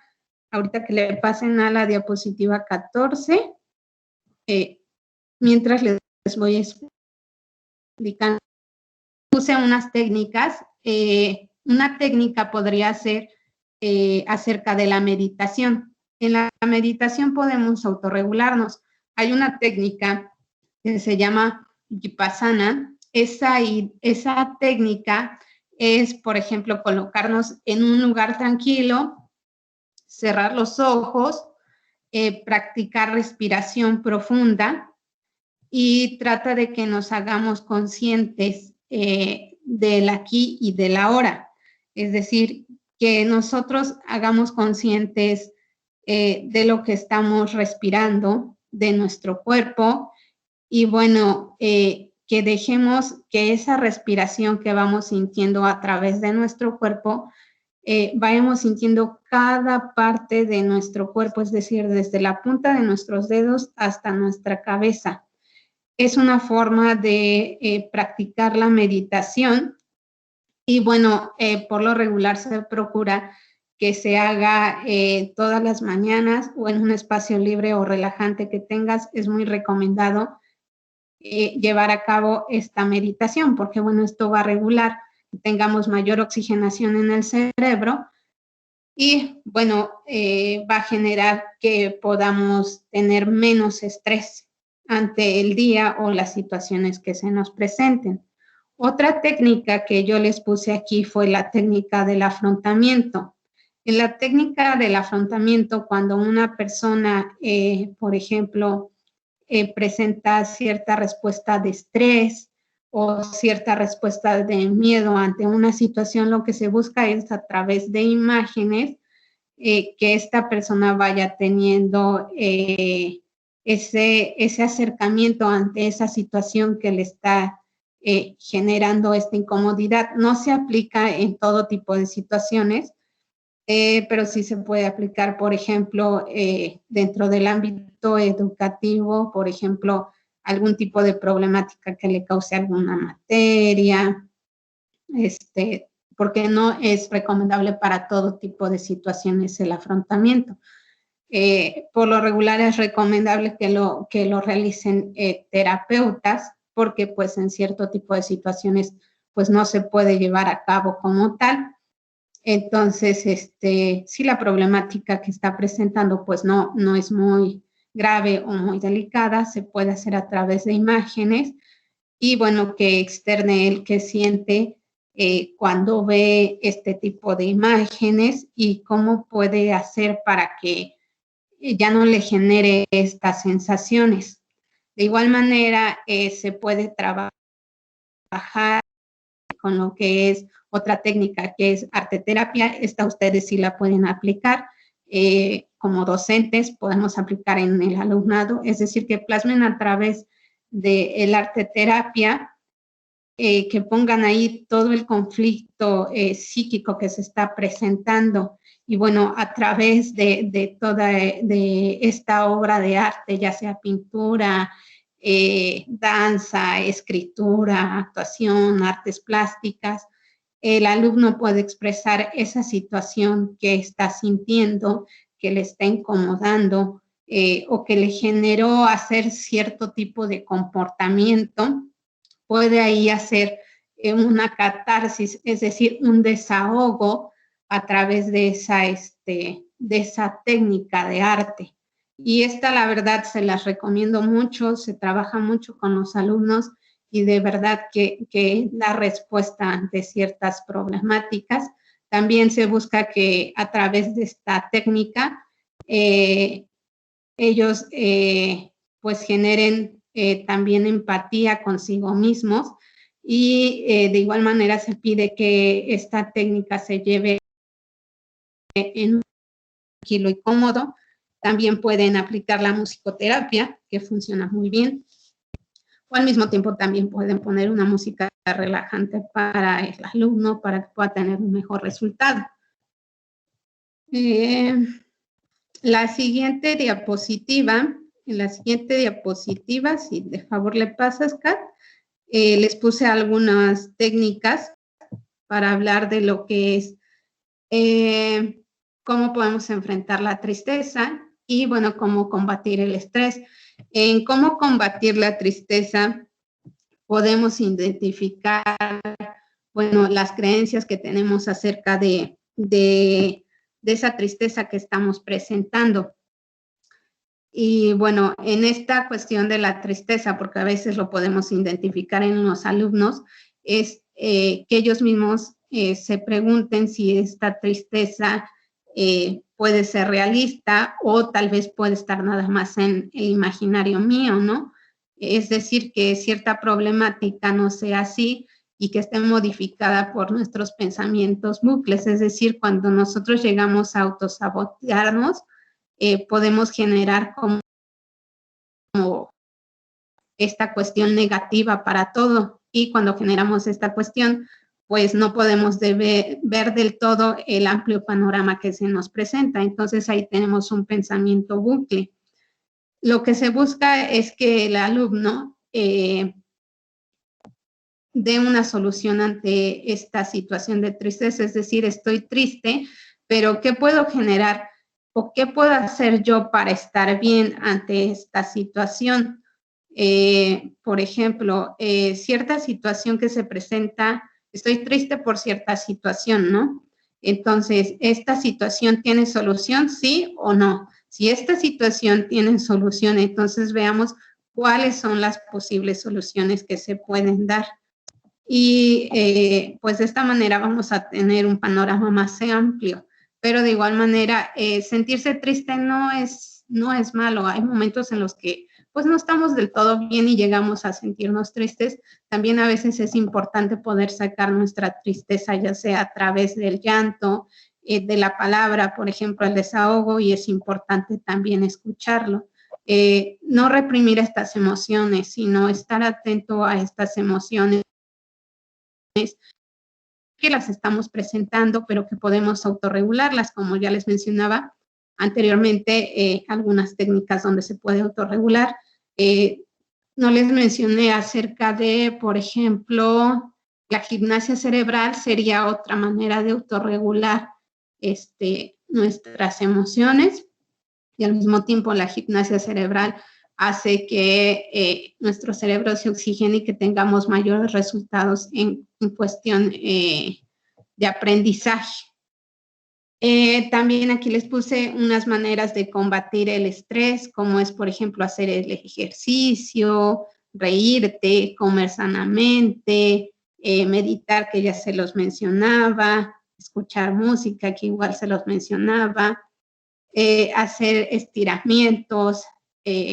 Los estiramientos también provocan que tu cerebro se oxigene, tomar agua y también desconectarse mucho de los aparatos tecnológicos, que es lo que más hacemos hoy, estar en los aparatos tecnológicos, desconectarse de eso porque eso también genera cierto tipo de estrés ante estímulos auditivos y visuales. Y bueno, también les manejé unas estrategias para mejor rendimiento escolar, que sería la 16. Si gustas pasarle, Kat, a la 16, por favor.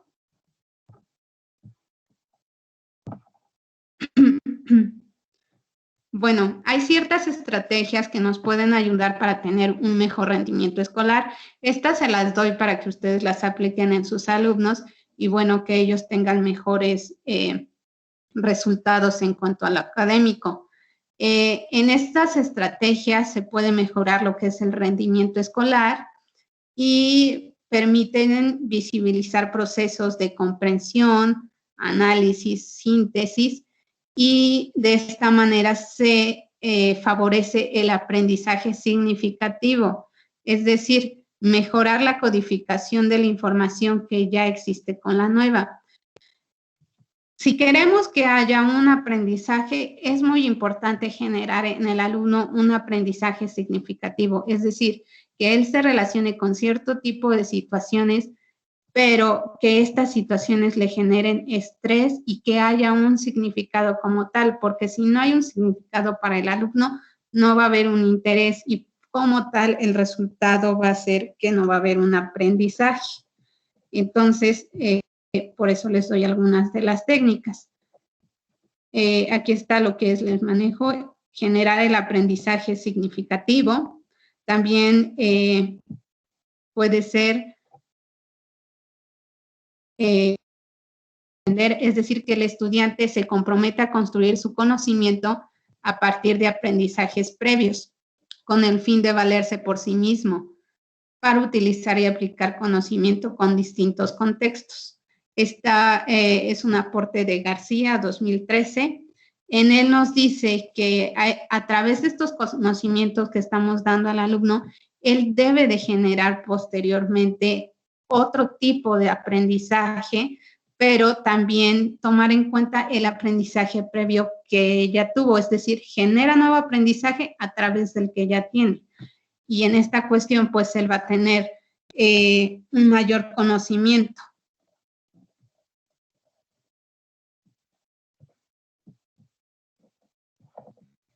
Si gustan pasarle a la diapositiva. Listo, profe.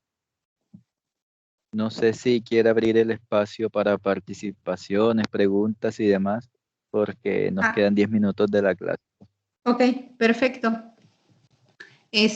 ¿Alguna pregunta por el momento? ¿Alguna duda, comentario? Buenas noches, profesora. Buenas noches. Profe, yo en estos momentos estoy reforzando a un niño que tiene una deficiencia, para mí es una deficiencia cognitiva. ¿Verdad? Le dije a los papás que me trajeran como la historia clínica del niño, porque usted sabe muy bien que cuando ellos presentan este tipo de deficiencia, él está en 9º grado. Usted lo coloca a colocar el abecedario, se lo coloca completico, o sea, lo tiene memorizado. Pero usted le pregunta qué letra es esta y no se la identifica. Le coloco, o sea, las combinaciones bra, bre, bri, bro, bru, se las coloco. Él le copia un trabajo a usted, o sea, usted lo coloca a transcribir, él le transcribe perfectamente, pero no retiene en el aspecto de que para leer. Pero usted le cuenta, usted viene a la clase, se la dicta y le dice, ¿qué entendiste de esto? Y le habla perfectamente de lo que usted lee. O sea, yo no sé, a veces me quedo como corta en la cuestión de la enseñanza para este niño. ¿qué me sugiere usted que de qué manera puedo trabajar con él? O sea, ¿qué terapia? Yo uso muchas terapias con él. Estoy trabajando, en estos momentos estamos haciendo unas loterías, algo dinámico. Estamos haciendo loterías, estamos haciendo, ¿cómo le digo yo? Todo lo que es práctico. Yo soy profesora de artística. Ok. Lo estoy colocando a que se aprenda una canción. Le dije, ¿qué género te gusta? Vamos a aprendernos esta canción. Entonces, se sabe un pedacito de la canción, el resto no. Entonces, como que no sé, a veces me quedo como corta con ese niño. Sí, entiendo. Precisamente, bueno, me parece que ya se los había mencionado en algún momento. Pues algunas veces se presenta que algunos niños presentan algún tipo de déficit, algún tipo de trastorno, algún tipo de retraso o algún tipo de situación. Como en este caso, pues no sabemos qué es lo que presente el niño, pero como usted dice, me quedo corta, sí, efectivamente, porque es estar trabajando sin saber precisamente a dónde ir, ¿no? Es como un barco sin timón, ¿no? Porque está trabajando usted, pero no sabe precisamente por dónde, para dónde, porque precisamente todavía no se sabe qué es lo que está presentando el niño. Entonces, lo que yo le recomiendo, no sé, o sea, si tenga las posibilidades, ¿verdad? Pero dentro de sus posibilidades del niño, precisamente lo que usted hizo es correcto, que le presenten un historial de el niño. No sé si le han comentado a sus padres que si está bajo tratamiento o no. Sí, profe, estoy esperando que ellos me hagan el reporte de la historia clínica porque yo tengo un signo de interrogación bien grande. Exacto, mire, exacto, es que no se puede trabajar si no se sabe qué es lo que está presentando. Lo que usted necesita, ya dio el primer paso, pedirles, como me dijo, ese historial clínico a los papás. ¿Qué les va a pedir? Bueno, que le presenten un diagnóstico de qué es lo que está presentando el niño, cómo lo diagnosticaron. Al niño, aparte de que tienen que hacerle pruebas neurológicas, ahí vemos que también tiene que estar con el neurólogo, porque también tienen que hacerle unas pruebas neurológicas. Toda la cuestión de aprendizaje, previamente el primer paso es llevarlo con el neurólogo para saber cómo está funcionando su cerebro, cómo está el aprendizaje cognitivo. Es lo primero es que le hagan pruebas neurológicas. Y bueno, posteriormente ya se le van a hacer las pruebas psicológicas, pero es lo primero. ¿Para qué? Para que usted le presenten un diagnóstico, y al presentarle un diagnóstico se va a saber de qué manera se puede trabajar con el niño. Inclusive cuando ya se dio un diagnóstico, se trabaja de una manera integral. Si él ya está con un psicoterapeuta, el profesor y el psicoterapeuta tienen que trabajar de la mano, es decir, a veces pueden llegar a tener comunicación telefónica, y si no es así, bueno, desde el diagnóstico puede hacer unas sugerencias el psicoterapeuta, o en dado caso, pues presentar esta comunicación para hacer un trabajo integral con lo que es el niño, porque de otra manera no se puede llegar a este trabajo, a esta solución, porque, por ejemplo, usted le puede estar presentando que haga este tipo de ejercicios, pero tal vez no es por ahí. Entonces, hasta que el niño esté diagnosticado, es de la manera en que se puede trabajar. Antes no, porque no se sabe qué es lo que tiene. Y lo primero es recibir este apoyo de los padres. Los padres tienen que trabajar de una manera de igual integral, porque en este caso usted es la educadora, pero no le corresponde solamente pues esa parte a usted, sino es un trabajo íntegro de papás, del terapeuta y o neurólogo también que esté de la mano, y el profesor o docente. Se tiene que trabajar de manera integral. Así es. Profe, yo Muchísimas tengo una pregunta. Sí, adelante. Los mandalas también sirven como autorregulación. No escuché, perdón. Los mandalas también sirven como autorregulación. Sí. También los mandalas sirven de autorregulación. Es una manera que provoca un estado de relajación en la persona. Entonces, sirven mucho los mandalas, también es una manera de autorregularse. Porque yo casi siempre lo utilizan para las personas con déficit de atención e hiperactividad. Así es, Lo utilizan mucho para hacer terapias. Así es. Inclusive también, por ejemplo, en cuestión de depresión, también los mandalas se utilizan. En cuestión de ansiedad, también se recomiendan los mandalas para que esta persona presente una mejor autorregulación. Sí se pueden utilizar. ¿Alguna otra pregunta, sugerencia, comentario?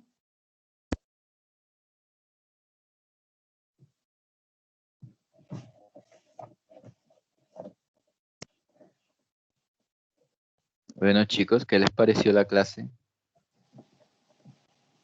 Excelente. Es el momento en que le puedan decir a la profesora cómo se sintieron, bueno. qué les pareció. Espectacular, enriquecedora. Gracias, profe. Muy buena. No, al contrario, gracias a ustedes. Sí, ¿quién más? ¿Quién iba a hablar?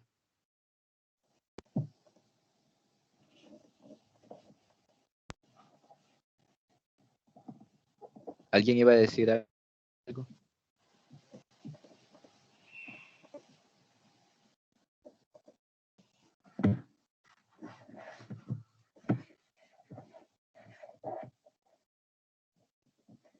¿Algún aporte, duda, sugerencia?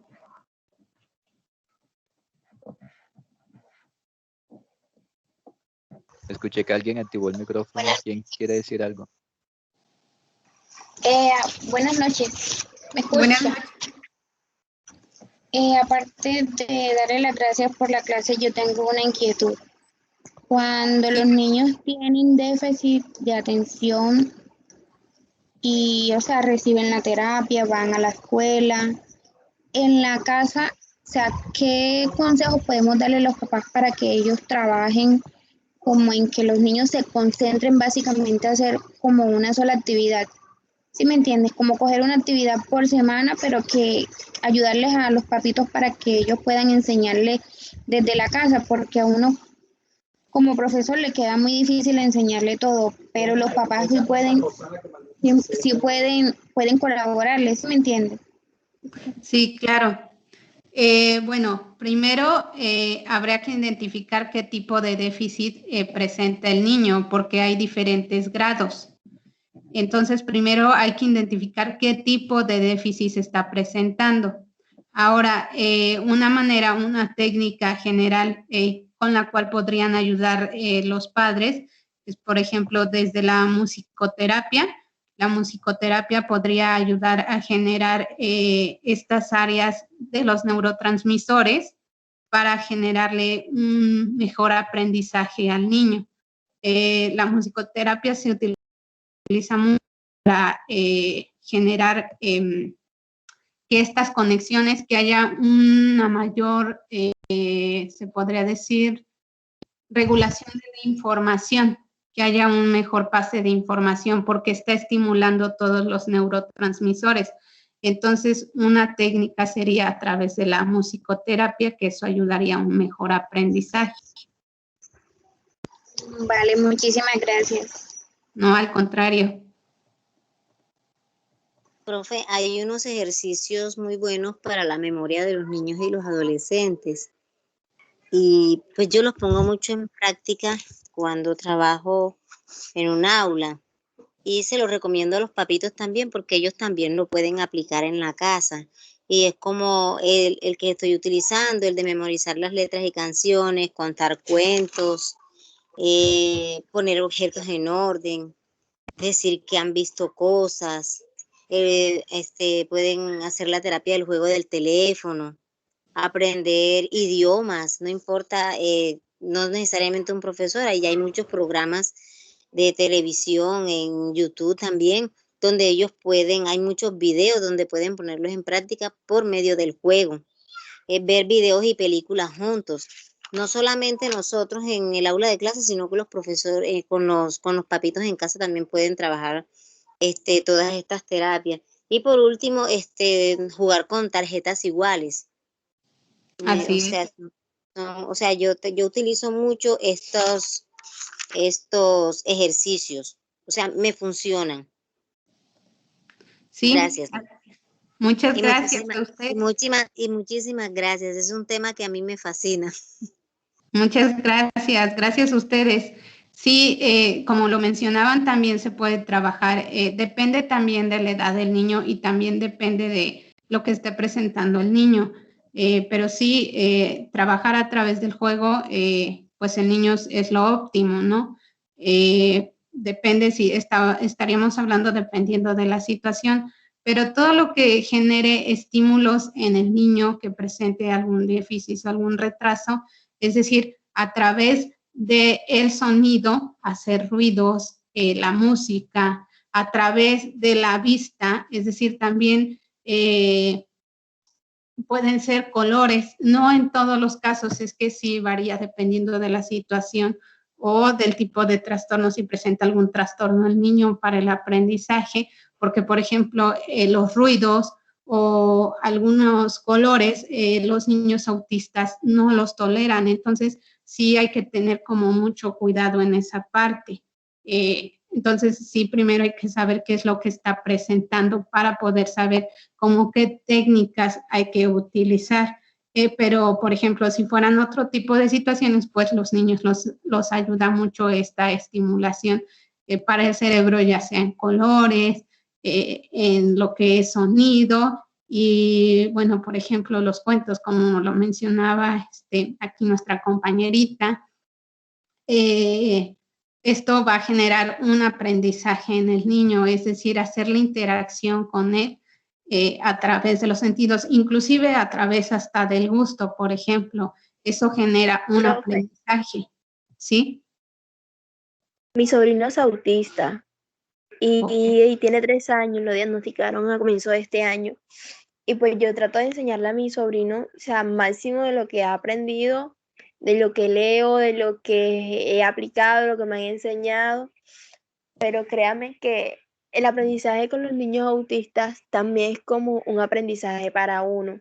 Exacto. Y a veces como tía, como mi hermano, como papá de él, mi cuñada, mi mamá, al comienzo fue muy duro, porque a veces hay días en los cuales nos cerramos por la parte emocional del niño. Cuando el niño está mal, nosotros estamos mal, porque no sabemos cuando tiene los ataques de rabia, está intolerable, no quiere comer. O sea, emocionalmente nos mata a nosotros también.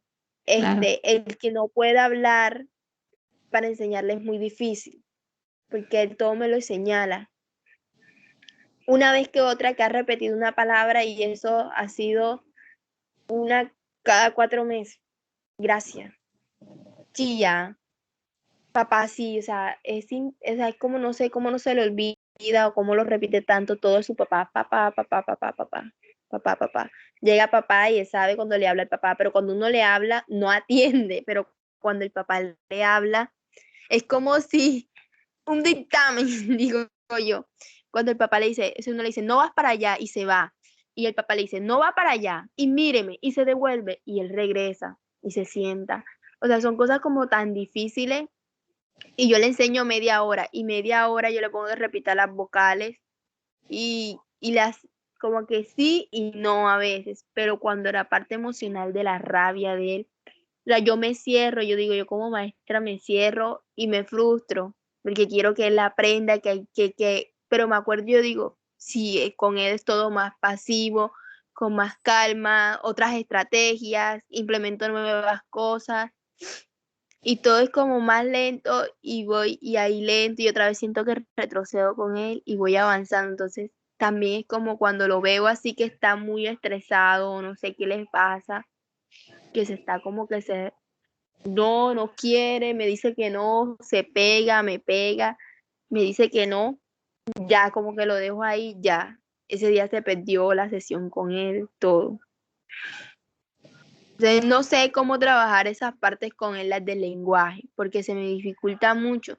La única forma de yo entretenerlo es ponerle muñequitos, videos. Ok. Bueno, sí, trabajar con los niños autistas es precisamente no solamente como el aprendizaje hacia ellos, sino el aprendizaje también lo adquirimos nosotros porque estamos día a día aprendiendo con ellos, porque no todos los días ellos pueden estar precisamente como del mismo humor o como en la misma atención o la misma sintonía para generar un aprendizaje. Entonces, ese aprendizaje no solo lo tiene al día el niño, sino también lo tienen las personas que lo rodean, en este caso su ámbito familiar, usted como tía.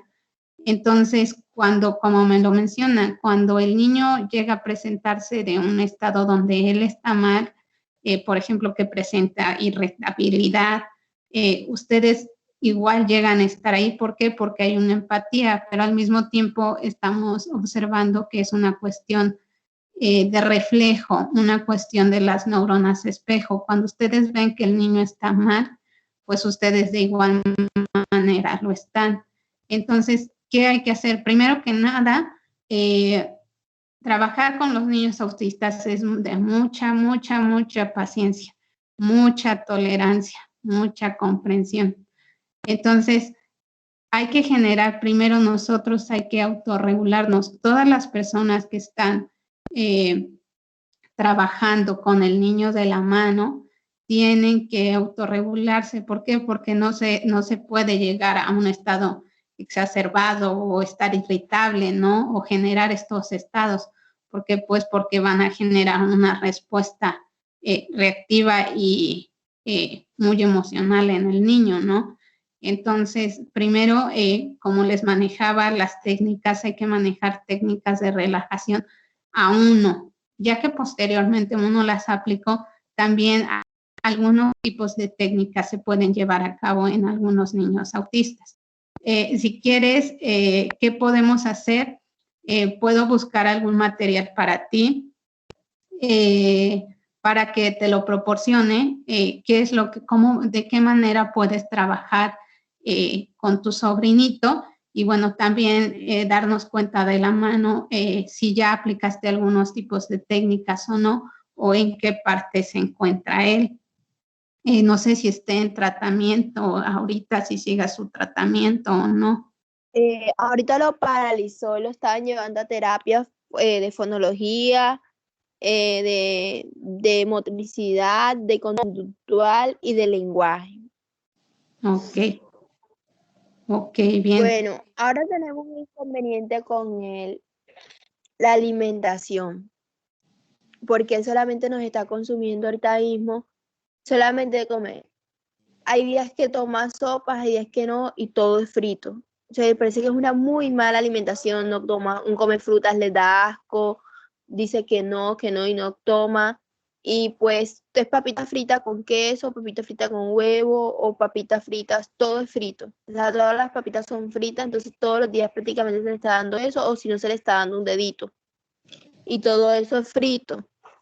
Entonces me preocupa mucho la alimentación porque un niño que está bien alimentado, pues ellos deben estar mejor, pienso deben estar mejor alimentados por las cuestiones de la parte del cerebro, del funcionamiento, que si consumiera más fruta, de pronto ese cerebrito estuviera, aunque siento que mi sobrino es muy inteligente porque él como que todo lo mide, él si ve algo y no lo puede alcanzar, él se queda mirando una silla chiquita, la de él, y la grande, y coge la grande, o sea, si uno se queda aterrado. Y sabe que con la grande se alcanza, y uno le quita la grande, de ahí le crees a la chiquita y dice que no, con la cabeza dice que no, y va y busca la grande. La cosa es que uno se queda así mirando y dice, o sea, sí entiende, él entiende. Y, o sea, hay como que hay cosas que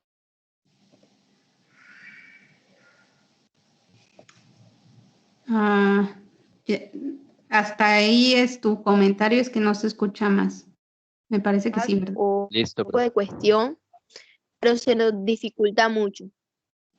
Sí, sí, sí. Sí, precisamente son características de los niños autistas. No, los niños autistas no quiere decir que no sean inteligentes, ¿no? Claro que sí, son muy inteligentes. No hagamos una discriminación acerca de eso. Simplemente ellos tienen otro tipo de aprendizaje. Y sí, como lo mencionas, la cuestión de la alimentación es una característica principal de los niños autistas. Ellos comen los alimentos por temporadas. Es decir, hay una temporada que quieren todo frito, hay una temporada que quieren, por ejemplo, solo carnes, hay una temporada que quieren solo líquidos. Eso es una característica precisamente de los niños autistas. Y de igual manera, como me dices, mide la silla chiquita como la silla grande, igual ellos calculan mucho todas estas cuestiones métricas, también llegan a hacerlo.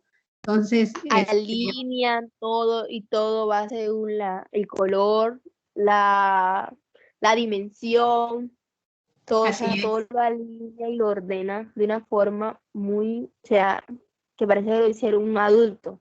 Así es efectivamente. Mira, hermosa, si quieres, pues podemos ver algunas técnicas posteriormente al diplomado y para reforzar tu trabajo con tu sobrino. ¿Te parece?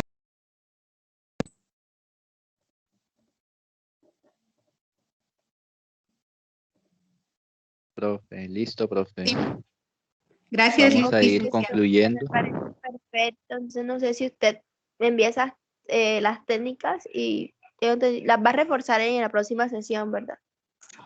Sí, en la próxima sesión les voy a dar más material y ya posteriormente a ello, pues si gustas ya lo estamos hablando. ¿Te parece bien? Bueno, ¿sí? Sí, perfecto. Seguimos teniendo contacto. Cualquier duda que más adelante tengan para proporcionarles a ustedes la información o el material. Bueno, pues ahorita ya terminamos lo que es la sesión, nos comenta el licenciado Luis. Entonces, bueno, les